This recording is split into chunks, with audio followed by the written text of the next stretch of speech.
সকাল থেকেই ভাবছি কি রান্না করব। ফ্রিজটা খুলে দেখি একটা পেঁপে পড়ে রয়েছে, ভাবলাম পেঁপে আলুর ডালনা করি।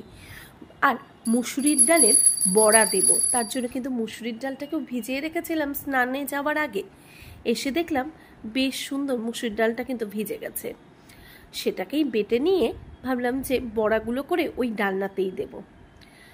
আর মাঝে মধ্যেই ভাবি যে এই সব রান্না মানে আমাদের যেগুলো সাধারণ বাঙালি রান্না, সেগুলো ধীরে ধীরে আমাদের সাথেই হয়তো ভ্যানিশ হয়ে যাবে।